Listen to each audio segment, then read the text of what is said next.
dowladaha Soomaaliya, Itoobiya iyo Eritrea ayaa heshiis ku kala saxeexday magaalada Asmara. Heshiiskan ayaa waxaa saxeexay hogaamiyayaasha saddexda dal ee Geeska Afrika kadib markii ra'iisul wasaaraha dalka Itoobiya Abiy Ahmed uu booqasho 2 maalmood ah ku tegay waddankaasi Eritrea. madaxweynaha Soomaaliya Maxamed Cabdullaahi Maxamed Farmaajo ayaa isna dhinaciisa kula soo biiray Dr. Abiy Ahmed iyo madaxweynaha Eritrea Isaias Afwerki si uu saxeexo heshiiskaasi saddex geesoodka.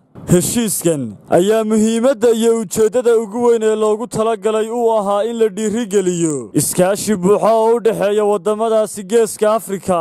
qodobadii ugu muhiimsanaa heshiiska ayaa waxay ahaayeen 4 qodob sida ku xusan bayaan ka soo baxay xafiiska wasaaradda warfaafinta ee Eritrea.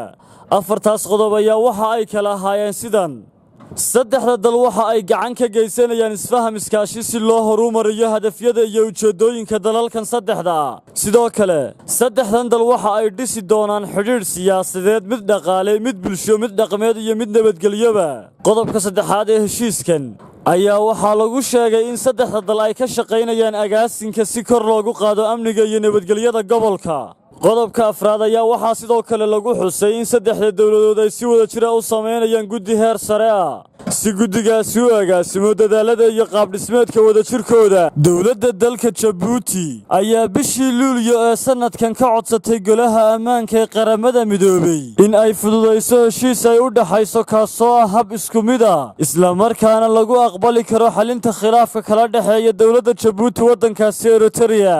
dhibaatooyinka xagga muranka ee dhulka ee u dhexeeya Jabuuti iyo Eritrea waa jasiiradda iyo buuraha Dubeera oo dowladda dalkaasi Jabuuti ay ku andacoonayso in dalka Eritrea uu sifo sharci darro ah ku haysto.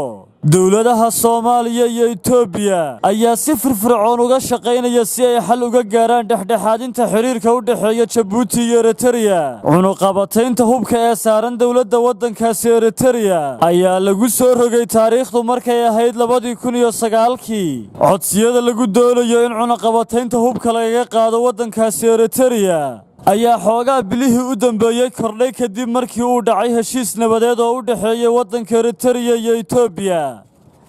Siciid Axmed Tamreyse, wararka telefishinka caalamiga ee Star.